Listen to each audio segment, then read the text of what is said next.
할렐루야. 하나님의 기뻐하심으로 오늘도 금요기도회를 통하여 주님의 기쁘신 은혜와 성령의 역사가 함께 하시기를 축복합니다. 말씀의 제목 같이 나눕니다. 물을 만한 인생을 삽시다. 물을 만한 인생을 삽시다. 아멘. 세상을 살다 보면 우리가 알아야 될 것도 많고 또 궁금한 것도 사실은 많이 있습니다. 인생의 길을 알려면 우리가 주님 앞에 뜻을 정하여서 물어야 할 터인데, 세상을 살다 보니 하나님께 묻기보다는 세상의 방법으로 자신의 미래를 알고 싶어하는 사람들이 많이 있는 세상 속에 있습니다. 운전을 하다가도 길을 모르면 잠깐 옆에서 묻거나 하면 그 지역 사람이면 잘 알려줍니다. 그러면 훨씬 더 길을 찾아가기가 쉽습니다. 먼저 알고 경험한 사람의 말 한마디는 나의 실수를 상당히 단축해주는 큰 열쇠가 되지요. 그런데 때로는 우리가 고집을 부리며 인생을 살 때가 있어요. 내 생각이 맞다, 내가 선택한 게 옳다, 그러다가 끝까지 가다가 나중에 큰 낭패를 볼 때가 있습니다. 오늘 저는 여러분들과 같이 우리 하나님의 사람들이 한 해를 보내고 또 새해를 맞기 전에 먼저 우리의 중심이 하나님을 향하는 믿음의 역사가 살아있는 주의 사람 되시길 바랍니다. 옛말에 잘 건너가는 돌다리도 두드려 가라는 말이 있습니다. 안다고 섣불리 행동하기보다는 좀 더 정확한 지식과 정보를 알고 가는 게 훨씬 더 유익하다는 이야기입니다. 오늘 인터넷 뉴스를 검색하다가 조금 새로운 뉴스를 좀 봤어요. 통상적으로 우리가 이 설탕을 많이 과다 복용하면 당뇨에 좋지 않다라는 이야기들을 많이 듣는데요. 어딥니까? 지금 덴마크에서 실험한 결과를 오늘 그래서 봤습니다. 아마 보신 분들도 계실 텐데요. 커피나 차에 이 설탕을 넣어서 먹는 것이 건강에 얼마나 나쁜 영향이 있는가를 이걸 연구를 했습니다. 그래서 이게 상당히 긴 시간 동안 연구를 했는데요. 무려 32년간을 이걸 추적한 그런 연구진들이 있었습니다. 네덜란드에 있는 라이덴 대학 메디컬 센터의 심장학과 박사인데요. 로데릭 트레스케스라고 하는 이 박사를 중심으로 이 연구가 32년이나 진행됐어요. 굉장히 긴 시간 동안 이 설탕과 그리고 당뇨와의 관계를 조사를 해서 분석을 낸 결과입니다. 통상 우리가 알고 있는 상식은 몸에 안 좋답니다. 그래서 될 수 있으면 단 거를 줄여야 된다는 게 일반적인 견해였는데, 이 사람이 설탕 회사에다 뭘 먹은 건 아닐 것 같은데 결과가 이렇게 나왔어요. 당뇨병과 사망률과 설탕에 차를 넣어서 먹는 거하고는 큰 차이가 없다, 이렇게 이야기를 했습니다. 아마 내일부터 아마 또 설탕이 엄청나게 팔릴 것 같은데요. 지금 이 기사를 보면서 저는 문득 그런 생각, 이 박사라는 분들이 이게 연구하는 게 어떤 때는 이렇게 했다가 어떤 때는 저렇게 했다가 해서 연구 지원비를 이쪽에서 받았다 저쪽에서 받았다 그러나 그런 생각이 막 드는 거예요.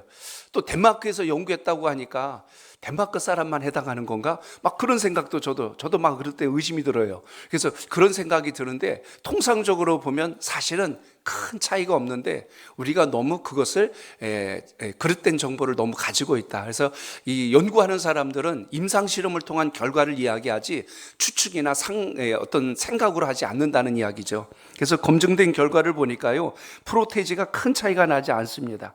설탕을 넣지 않고 커피나 차를 마시면서 살아왔던 분들의 사망률, 그리고 그걸 넣어서 먹으며 살아왔던 분의 그 사망률, 평균 연령이 63세입니다. 63세를 기준으로 해서 앞뒤에 있는 사람들의 그 32년간의 생활 습관을 보고 분석한 결과를 이렇게 자료로 내놓은 겁니다. 그러니까 이 분석한 것만큼은 정말 신뢰도가 높겠죠. 그러니까 제가 뭘 봤냐면, 우리가 사실 머릿속으로 생각한 것보다 더 중요한 것은 우리가 삶으로 또 생활로 체험한 것이 중요하다는 것을 기억하시길 바랍니다. 기도가 좋다는 건 다 알아요. 근데 하는 사람이 없으면 그 기도의 가치를 모르죠. 믿음 생활 한다고는 말하는데 믿음의 증거가 삶에 드러나지 않는다면 신앙과 삶은 완전히 분리될 수밖에 없다는 것입니다. 그렇기 때문에 우리 인생에는 날마다 끊임없는 질문들이 있습니다. 그 질문 때문에 우리가 답을 찾기도 하고 길을 찾기도 하죠. 내가 어디서 왔을까? 나는 무엇을 하며 살아야 되지? 나는 어디로 가는 것일까? 라고 하는 이 수많은 질문들이 우리가 살아가는 삶의 원리 속에 있습니다.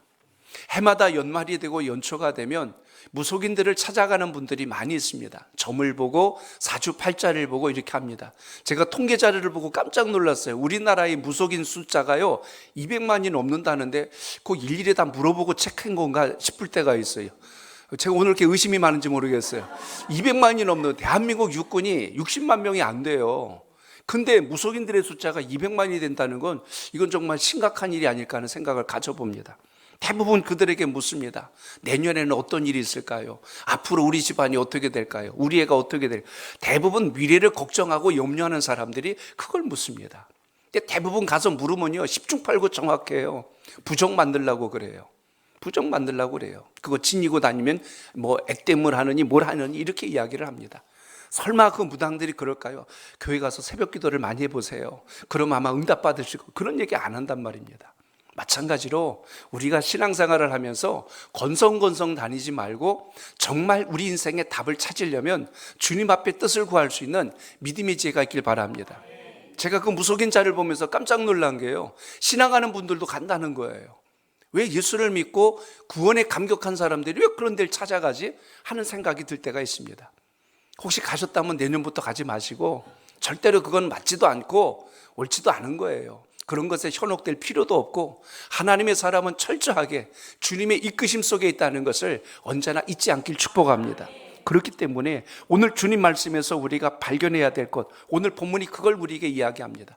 우리의 앞길, 나의 미래, 우리가 살아가야 될 인생의 방향을 어디서 우리가 답을 찾아야 할 것인가, 바로 그것입니다. 오늘 본문에서도 인생에는 크게 두 길로 갈라지는 거예요. 하나님의 뜻을 찾아서 그걸 묻고 주님 뜻대로 동행하는 자가 있는가 하면, 자기의 욕심과 탐욕을 따라서 그 뜻을 고집하며 가는 인생들도 있더라. 하나님의 말씀이 옳은 건 알아요. 그런데 그대로 가기가 싫은 거예요. 왜 싫으냐면 내 뜻과 같지 않거든요. 그래서 하나님의 뜻보다 내 욕심이 강해지기 시작하면 자기 고집대로 살아가려고 하는 자기 육신의 길이 훨씬 더 강할 때가 있습니다.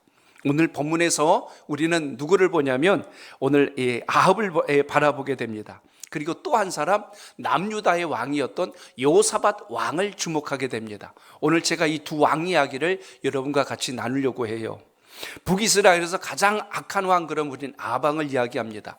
그 아합 왕의 배후에 누가 있었냐면 그의 아내였던 이세벨이 있었는데요, 북이스라엘의 바알과 아세라 종교를 끌어들인 장본이기도 합니다. 그렇기 때문에 아합의 생각 속에는 하나님의 뜻을 묻는 것보다는 자기의 생각의 오름을 가지고 먼저 움직이려고 하는 그 자기의 오름이 어디서 출발하냐면 탐욕에서 출발합니다. 욕심에서 출발할 때가 많다는 것입니다.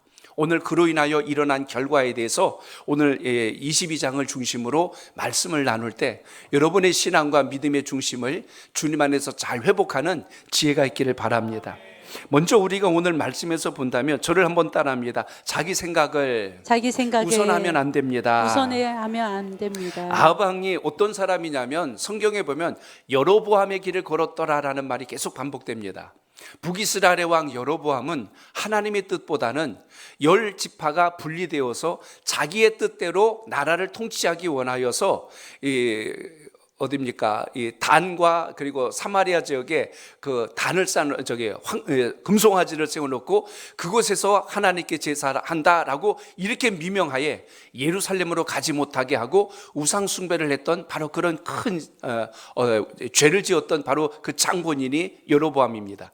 그래서 북이스라엘 이야기할 때 여로보암의 길을 걸었더라라는 말이 반복될 때는 거의 하나님을 등지고 나라를 다스리고 치리하였더라, 이렇게 보면 정확합니다. 그런데 오늘 아합 왕 때 어떤 일이 있었냐면 그에게 딸이 하나 있습니다. 아달랴라고 하는 딸이 있었는데 이세벨의 딸이기도 하죠. 그 딸을 남유다의 왕이었던 여호사밧에게 며느리로 보내는 거예요. 이렇게 되니까 지금 남유다하고 북이스라엘하고 어떤 관계? 사돈 관계가 되는 때가 있었습니다. 오늘 그때 일어난 이야기가 오늘 본문 속에 등장해요. 남유다는 그래도 항상 하나님 중심적인 신앙과 나라를 이끌어 가려고 하는 중심이 있었는데 여호사밧 왕이 실수를 했어요. 북이스라엘과 원수되지 말고 전쟁하지 말고 서로 화목하게 살자는 의미에서 며느리를 맞아들였는데 그 며느리가 뭘 가지고 왔을까요? 보고 듣고 배운 게 우상숭배입니다. 그러니까 남유다에다 바알 종교를 끌어들이는 또 장본인이 됐어요. 그때는 초기라 여호사밧도 그게 얼마나 심각한 일이 될지는 아직 인지하지 못하고 있었을 때, 오늘 북이스라엘의 아합을 만나러 갔을 때 일어난 이야기가 오늘 여기 있는 22장의 이야기입니다. 오늘 22장에 보면 아합이 자기 신하들을 다 앉혀놓고 신하들에게 이야기합니다. 그런데 그 옆에 누가 있었어요? 남유다의 여호사밧 왕이 와 있었지요. 그때 신하들에게 이야기합니다. 아람 왕이 저 길르앗 라못 땅을 전에 우리 걸 빼앗아 갔는데 우리에게 나중에 돌려준다고 했다. 그런데 베나닷 전투에서 이 북이스라엘이 이겼거든요. 그래서 그들이 항복하는 조건으로 길르앗 라못을 돌려준다고 했는데 3년이 넘도록 안 돌려주는 거예요. 그러니까 말을 이제 처음하고 끝이 달라지니까 아방이 그것에 대해서 이제 안달이 난 겁니다. 저 땅을 다시 찾아와야 될 텐데 안 주는구만. 그래서 신하들에게 이야기하는 거예요. 길르앗 라못을 우리에게서 빼앗아간 것을 그대들은 알고 있지 않소 하고 이야기를 해요. 그리고 나서 이야기합니다. 어찌하여 그대들은 그 땅을 다시 찾아오자고 이야기를 하지 않고 있소? 나에게 이야기해야 될 거 아닙니까? 하고 왕이 지금 신하들에게 지금 나무라고 있는 중입니다. 근데 오늘 이 말씀을 잘 깊이 들여다보면 신하들 들으라고 하는 얘기가 아니고 누구 들으라는 얘기예요? 여호사밧에게 지금 하는 이야기예요. 내가 이제 뜻을 정하여서 저 길르앗 라못을 되찾아올 텐데 그 전쟁터에 나와 같이 갑시다 하고 지금 간접적으로 돌려 이야기한 거예요. 신하들에게 막 이야기했지만 여호사밧은 이거 아무래도 내가 같이 가야 될 분위기인데 하고 이미 마음의 준비를 시키고 있는 이런 분위기가 오늘 본문의 배경입니다. 이쯤 되면 북이스라엘 혼자 가서 아람과 싸우는 것보다는 남유다의 이 여호사밧과 그의 군대와 그의 모든 군 장비를 동원해서 연합하여 나가면 훨씬 더 이길 확률이 높다는 생각을 오늘 아합이 하게 된 거예요. 자, 이쯤 상황이 되자 오늘 어떤 일이 벌어졌을까요? 아합이 이제 넌젓이 여호사밧 왕에게 물어본 겁니다. 우리와 함께 가서 저 길르앗 라못 땅을 다시 찾아오는 게 어떻겠습니까? 저 요단 동편에 있는 저 땅을 다시 찾아옵시다 이야기하자 오늘 여호사밧이 그래도 명색이 사돈관계인데요, 오늘 본문에 보면 그렇게 이야기합니다. 내가 왕과 함께 가겠습니다. 나도 전쟁터에 같이 가겠다는 거예요. 그리고 이렇게 이야기하는 거예요. 내 군대와 말들이 당신의 군대와 말들과 하나가 아닙니까? 이건 뭔 이야기예요? 같이 가겠다는 이야기입니다. 이렇게 해서 뜻을 같이 맞췄는데, 자, 전쟁이라고 하는 것이 무조건 칼 들고 나가 싸운다고 되는 것이 아니라 이것이 정말 하나님의 뜻인가를 물어야 됩니다. 당시의 모든 근동지역에서의 싸움은 신전이라고 해서 하나님이 함께 하시고 그들이 믿고 있는 신과의 전쟁이라는 것을 너나 할 것 없이 알고 있었기에 오늘 여기 아합 왕과 여호사밧이 서로 이제 대화하는 과정 속에서 우리의 신앙이 가져야 될 본질이 뭔가를 살피는 아주 중요한 대목이 나옵니다. 그 중에 하나가 바로 무엇이냐면 오늘 그곳을 갈 때 누구에게 묻고 가느냐 하는 이 부분입니다. 자, 전쟁에 나가니까 신에게 물어야 돼요. 하나님께 물어야 될 거 아닙니까?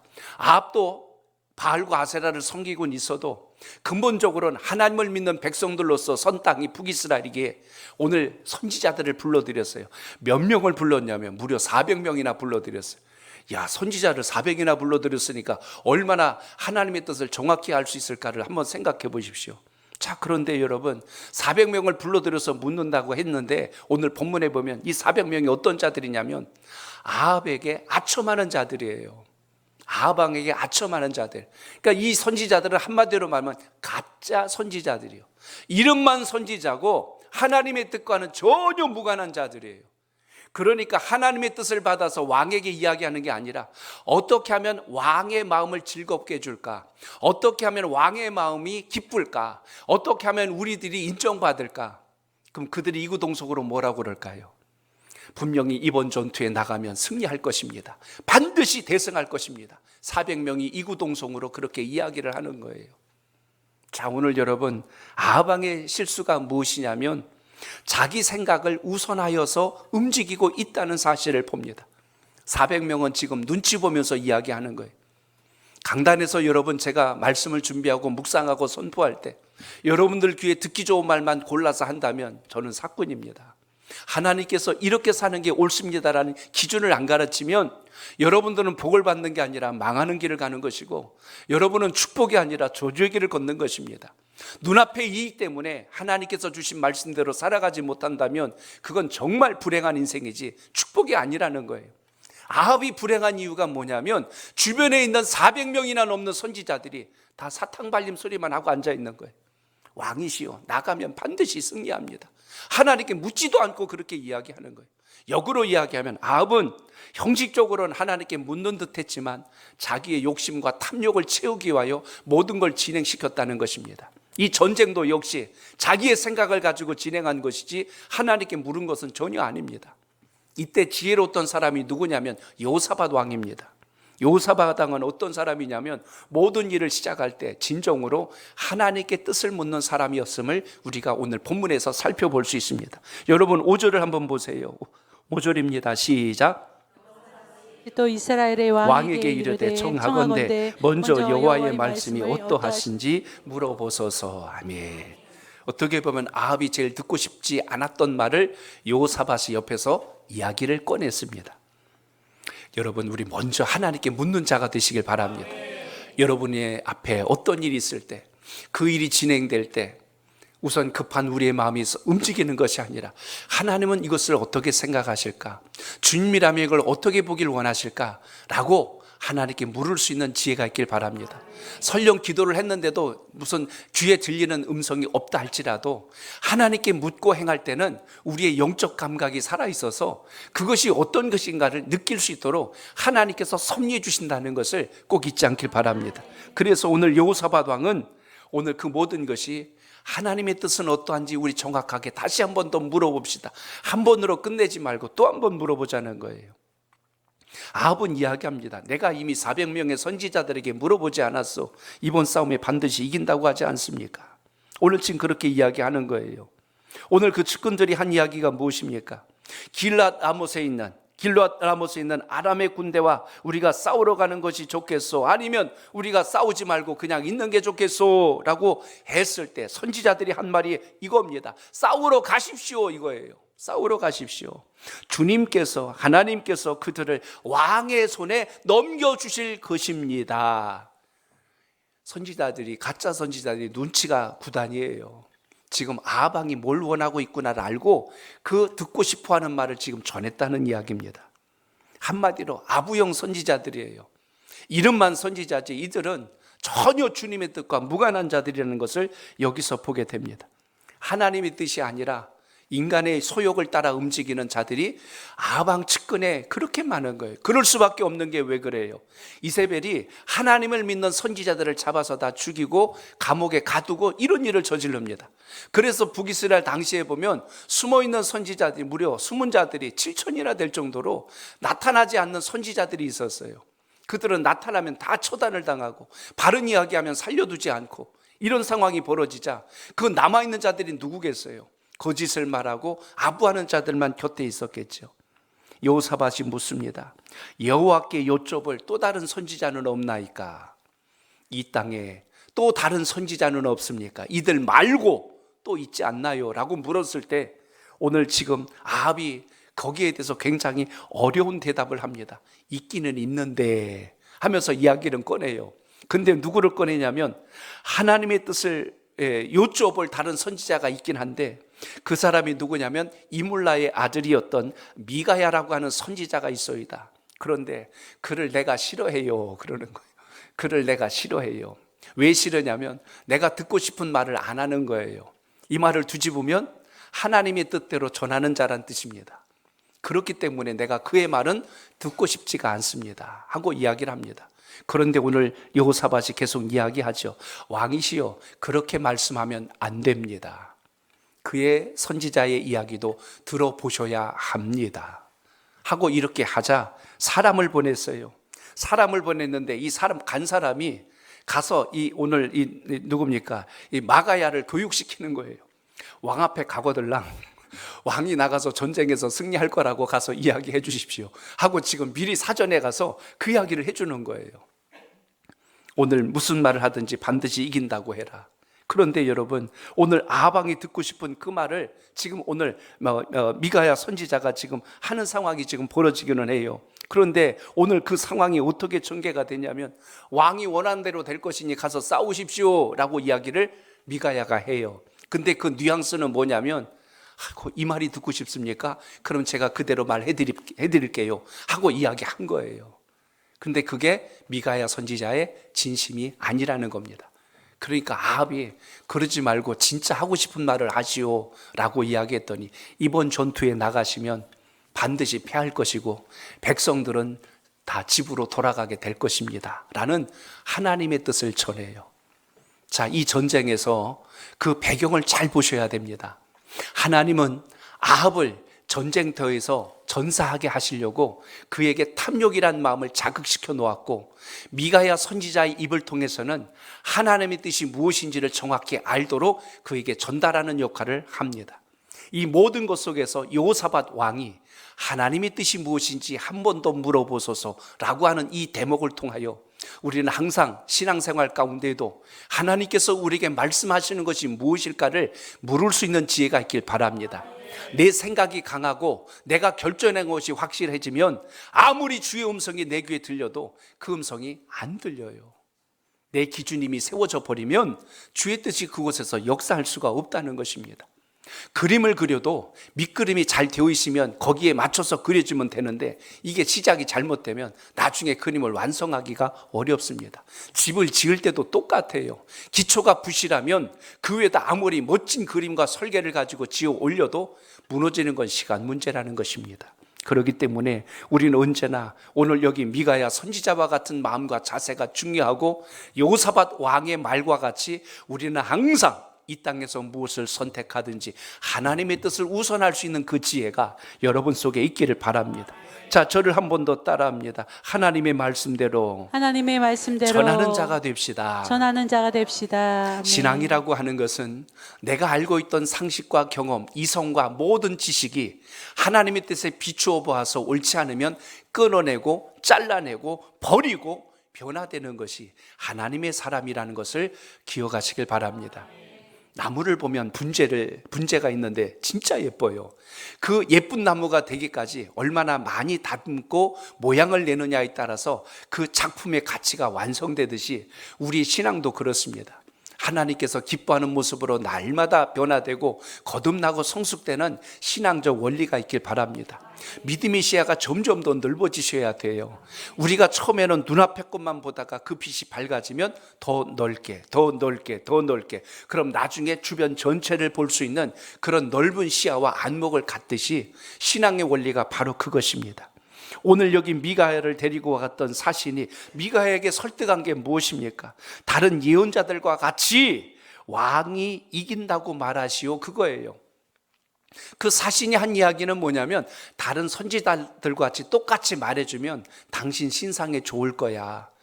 어떻게 보면 조언을 해준 거지만 바꿔 이야기하면 협박한 거예요. 이렇게 말 안 하면 당신 신상에 좋지 않아. 그 이야기를 한 것입니다. 왕이 좋아하는 말을 하시오, 그 이야기입니다. 그러나 오늘 미가야가 한 이야기를 한번 들어보실래요? 14절 같이 읽습니다. 14절 시작. 미가야가 이르되 여호와께서 살아계심을 두고 맹세하노니 여호와께서 내게 말씀하시는 것 곧 그것을 내가 말하리라 하고. 아멘. 여호와께서 내게 말씀하시는 것 그것을 곧 내가 말하리라. 신앙생활은 그겁니다. 올해가 연말로 왔지만 연초의 신앙보다 지금의 신앙이 더 성숙하고 깊어지는 신앙이 되시길 바랍니다. 우리 교회 신앙을 처음 시작하시면서 말씀을 배우고 함께 성경 공부를 하면서 변화되신 분들을 보면 전 주님께 정말 감사합니다. 하나님, 이분들이 스펀지와 같이 하나님의 말씀을 잘 받아서 순종하여 그 앞길과 장래가 주님의 말씀과 뜻대로 성취되길 원합니다. 주의 종의 기도입니다. 하나님의 뜻대로 사는 자에게 주시는 그 복이 하나라도 변질되지 않고 증거되게 하옵소서. 그래서 오늘 말씀 속에 미가야 선지자가 귀한 게 바로 그겁니다. 여호와께서 살아계심을 두고 맹세하노니 여호와께서 내게 말씀하시는 것 곧 그것을 내가 말하리이다. 우리의 전하는 것은 주님께서 주신 것, 주님께 받은 것, 이걸 전하고 나누는 은혜가 우리의 삶 속에 있기를 바랍니다. 그렇지 않다면 오늘 미가야도 거짓 선지자랑 다를 바가 없었겠죠.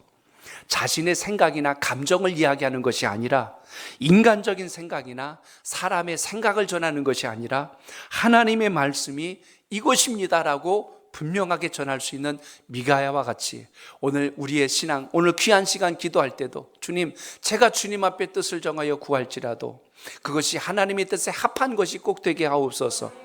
이렇게 여러분의 생각과 가치관을 주님께 맞춰갈 수 있길 바랍니다. 미가야가 오늘 아하방 앞에 오자 오늘 아하방이 이렇게 물어요. 미가야 선지자요, 우리가 길라 라못에 가서 싸우러 갈 것인데 좋은 일이요 아니면 가지 않는 것이 좋겠소? 라고 물었어요. 그 말은 내가 좀 듣고 싶은 말을 좀 해보시오, 그 이야기였어요. 미가야가 대답합니다. 이렇게 대답합니다. 싸우러 가십시오. 이기실 겁니다. 하나님께서 그들을 왕에게 넘겨주실 겁니다.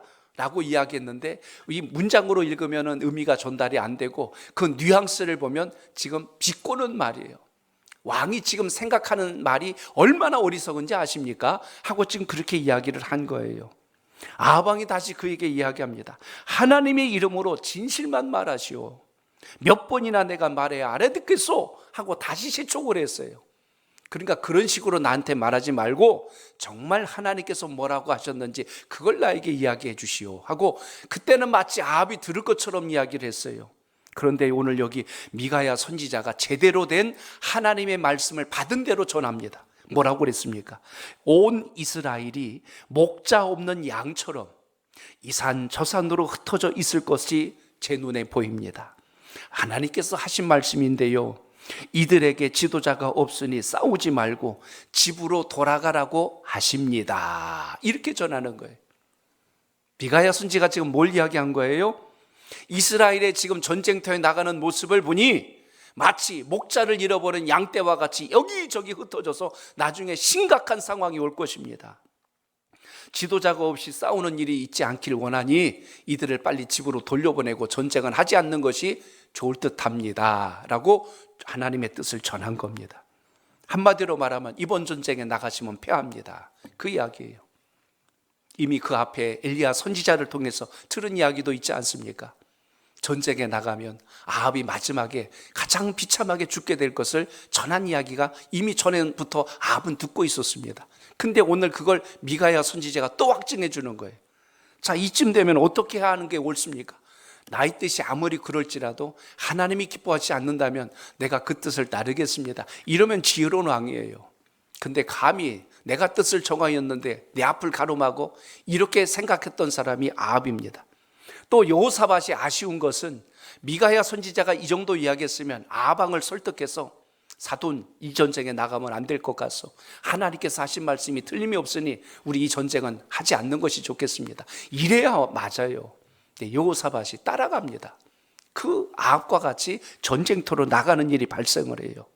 결국 전쟁터에 나가서 이제 벌어진 이야기는 이 다음에 소개된 이야기인데 거기를 짧게만 정리하면 이런 상황이 벌어집니다. 오늘 그 전쟁터에 나가서 싸울 때 아합이 생각을 했어요.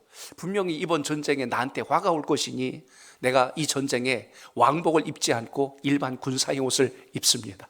그래서 자기가 죽지 않게 하려고 이런 행동을 취하는 거예요. 여호사밧은 왕이니까 왕복을 입고 갔겠죠. 전쟁이 시작됐어요.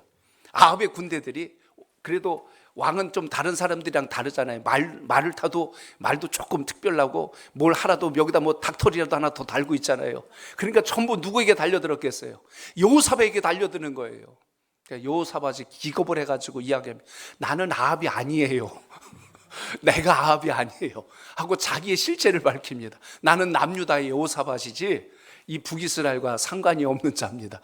굉장히 또 그때는 피해가면서 이야기를 해요. 그러니까 아합의 군대들이 달려들었다고 어떻게 하냐면 이자가 아합이 아니니까 아합을 찾아내라 하는 사이에 어느 한 병사가 활을 쐈는데, 아니 세상에, 그 화살이 하필이면 그 평범한 군사의 옷을 입고 있던 아합왕의 옆구리 가서 맞을 줄 누가 알았겠어요?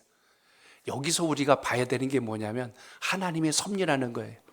아무리 내가 변장을 하고 왕복을 벗어버리고 변장하고 내가 나를 숨을지라도 하나님의 계획은 이 전쟁에 나가면 너는 반드시 죽게 될 것이다. 그러니까 그 화살이 조준해서 맞은 것도 아니에요. 참 여러분, 한나라의 왕으로서 참 부끄럽고 수치스러운 게 싸우다가 용감하게 앞에서 적진에 싸우다가 뭐 목이 베어지건 뭐 맞았다면 어떡한데 자기 숨으려고 하다가 그것도 그 맞아가지고 이 피 철철 흘리고, 오늘 본문에 보시면 계속 보면 그렇게 나옵니다. 그가 타고 있던 병거에 피가 가득하였더라. 얼마나 출혈이 많았는지. 그렇게 해서 결국은 아합이 전쟁터에서 큰 부상과 함께 전사하는 일까지 생깁니다. 자, 오늘 저는 이 본문에서 아주 중요한 대목을 봅니다. 우리가 신앙하고 믿음 따라 산다는 것은 내 생각과 내 경험이 우선되는 것이 아니라 철저히 하나님의 뜻에 순복하고 그것을 체험하는 역사가 많아지길 바랍니다. 영적 감각이 민감해지셔야 돼요. 그렇지 않으면 우리가 둔감해지기 시작하면 내 뜻대로 해놓고 주님 뜻이라고 우길 때가 있어요. 그러면 큰 신뢰가 되죠. 실수가 된다는 이야기입니다. 그래서 우리 하나님의 사람들이 가져야 될 게 뭐냐면 믿음의 안목, 우리가 이걸 영적 통찰력이라고도 하고요, 믿음의 귀가 열려 있어야 된다는 이야기입니다. 소리라고 다 같은 소리 아닙니다. 귀총만 울리는 소리가 있고 가슴을 울리는 소리가 있어요. 그래서 여러분, 주의 음성을 가슴으로 들을 수 있는 은혜가 있길 바랍니다. 통상 우리가 듣는다라고 할 때 히어링이란 말도 해요. 그러나 진짜 듣는 건 뭐냐면 경청입니다. 경청은 그 말을 가슴에 새기고 내 삶을 바꿔야 되겠다고 결단할 때 일어나는 증거예요. 그래서 오늘 금요기도를 통해서 우리는 북이스라엘과 남유다의 왕이었던 여호사밧, 그리고 아합 왕 때 있었던 이 한 사건 중에 가장 중요했던 것, 내가 듣고 싶은 말만 들으며 사는 자가 아니라 하나님께서 기뻐하시는 것을 붙들고 승리하는 신앙적 원리가 여러분에게 있길 바랍니다. 여러분, 주님께서 하신 말씀 중에 요한계시록에 보면 소아시아 7교회에 할 때 이런 표현이 나옵니다. 들을 귀 있는 자들은 들을지어다라는 말이 나와요. 들을 귀 있는 자들은 복이 있도다라는 말도 나옵니다. 어떤 사람에게요? 들을 귀가 있는 사람은 복이 있고 들을 귀가 있는 자들이 하나님께서 들어쓰신다는 사실을 주목하게 됩니다. 오늘 이 시간 여러분, 하나님께서 여러분에게 오늘 성령의 감동으로 주시는 그 음성에 민감할 수 있길 축복합니다. 그래야 살아요. 그래서 우리가 하나님의 뜻을 분별하는 많은 방법들이 있지만 그 중에 우선해야 될 것은 그 기준을 하나님 말씀에 두시길 바랍니다. 여러분의 느낌이나 어떤 감정이나 꿈이나 환상에다 맞추지 말고 하나님 말씀으로 기준하시길 바랍니다. 그럼 우리가 실수하지 않아요. 또 하나는 기도를 통해서 하나님의 말씀을 듣기를 훈련하십시오. 자꾸만 우리가 다른 어떤 뚱구름 잡는 이야기로 가다 보면 우리가 신비주의로 넘어질 때가 있어요. 하나님은 때로는 꿈으로도 역사하시고요, 사람을 붙여주셔도 역사하십니다. 그러나 신앙의 가장 기본적이고 안전한 틀이 어디냐면 말씀을 통해서, 기도를 통해서 그 주님을 꼭 만나시길 바랍니다. 그리고 이제 누구를 통해서 들어야 되냐면 기도하는 사람들을 통하여 그 은혜가 함께 하시길 바랍니다. 오늘 말씀에도 보면 선지자에게 하나님의 뜻을 물었어요. 오늘로 말하면 기도하는 사람, 오늘로 말하면 목회자를 통해서 저도 기도하고요, 제 아내도 기도합니다. 하나님, 우리 교회 성도들의 삶 속에 인생의 큰 어려움과 힘든 순간들이 있을 때 주의 종이 분별을 잃지 않고 바른 것을 전할 수 있도록 지혜를 주시옵소서. 제 집사람이 또 제 아내가 여러분과 함께 신앙하고 교제하며 같이 중보하다가 상담이 필요해서 상담을 나눌 때 하나님의 뜻을 받은 지혜로운 말로 인하여 영혼이 소생되는 역사가 있게 하옵소서. 여러분의 삶 속에 이 은혜가 함께 하시길 바랍니다. 절대로 우리의 가진 생각 속에 죄가 틈타오지 못하도록, 욕심으로 그것이 진행되지 않도록 하나님께 구하는 은혜가 있길 바랍니다. 오늘 말씀을 보면 세 가지 큰 중요한 사실을 발견합니다. 하나님께 물으셔야 되고요, 두 번째는 선지자에게 물었다는 것은 그것에 대해서 보다 정확히 아는 전문가를 통해서 답을 구했다는 것입니다. 여러분 집에 어떤 가전제품이나 어떤 기계가 고장나면 누굴 찾아요? 기술자를 찾아요. 전문가를 찾습니다. 내가 끙끙 매는 것도요, 기술자가 오면요 금방 끝납니다. 왜냐하면 그걸 많이 다뤄봤기 때문에 어떻게 고쳐야 될 줄 알아요. 마찬가지로 우리 신앙의 첫째 원리는 하나님께 묻는 것이요, 두 번째는 그것을 잘 아는 사람에게 묻는 것이요, 그리고 분별해야 되는 것은 내 감정 따라 듣지 않기를 바랍니다. 그럼 우리가 실수한다는 이야기입니다. 그래서 진리를 들을 수 있는 귀를 가지면 올해 연말을 통해서 또 새해를 맞는 여러분의 마음속에 이제 우리가 가져야 될 게 그겁니다. 하나님, 올해도 주님의 뜻 안에서 한 해를 달려왔습니다. 성취된 것도 있고 아직 완성되지 못한 것도 있고 때로는 우리 생각이 잘못된 것을 깨달은 것도 있습니다. 새해는 올해 갖지 못했던 것에 더 귀한 주의 뜻을 발견할 수 있는 믿음의 안목을 열어 주옵소서.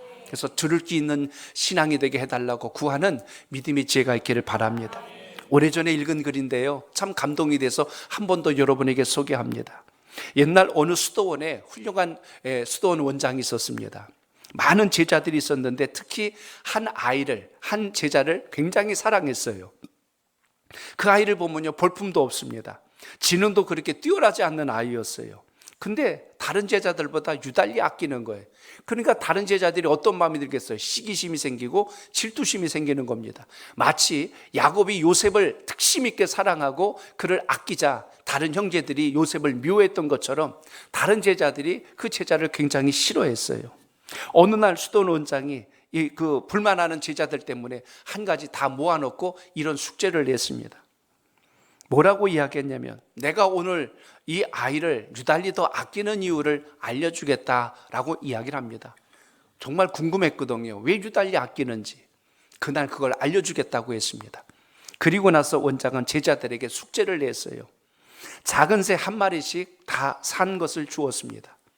그리고 그들에게 아무도 보지 않는 곳에서 이 새를 죽여 갖고 오도록 해라 하고 그들을 수도원 밖으로 내보냈습니다. 그들이 다 밖으로 나갔다가 얼마 지나지 않아서 다 돌아옵니다. 그래서 그 앞에다가 다시 그 마당에다가 그 죽인 새를 갖다가 놓는 거예요. 그리고 이야기합니다. 원장님, 아무도 안 보는 데서 이 새를 죽였습니다. 아무도 안 보는 데서 죽였습니다 하고 그렇게 이야기를 합니다. 그런데 제일 늦게 해가 다 지어가는데 뉘엿뉘엿할 때 그 수도원 원장이 아끼는 그 아이가 그때 들어와요. 땀을 펄펄 흘리면서 들어와요.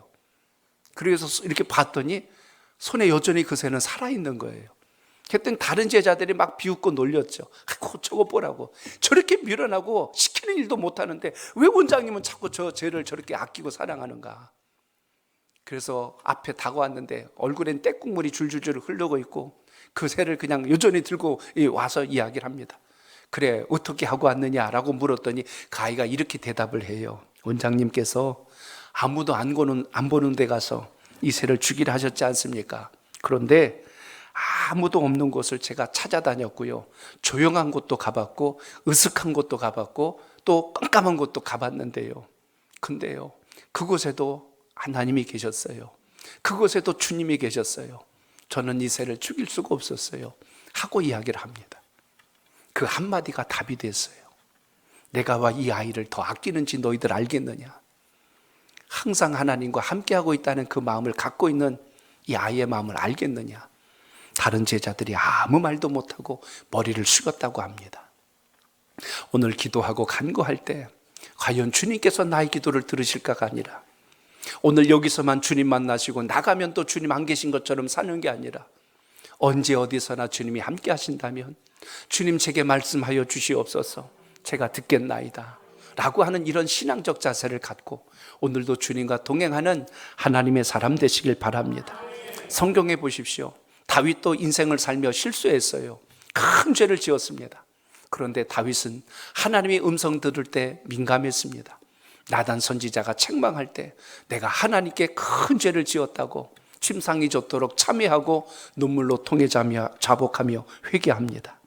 오늘 하나님의 뜻보다 내 뜻이 우선되면 실수할 때가 많습니다. 올해 남은 시간 다시 한 번 더 한 해의 마무리를 보내면서 우리가 가져야 될 것, 주님의 오심을 기다리는 우리들의 마음에 있어야 할 것, 나는 주의 음성 듣기를 힘쓰고 있는가? 하나님의 뜻대로 사는 걸 기쁨으로 여기고 있는가?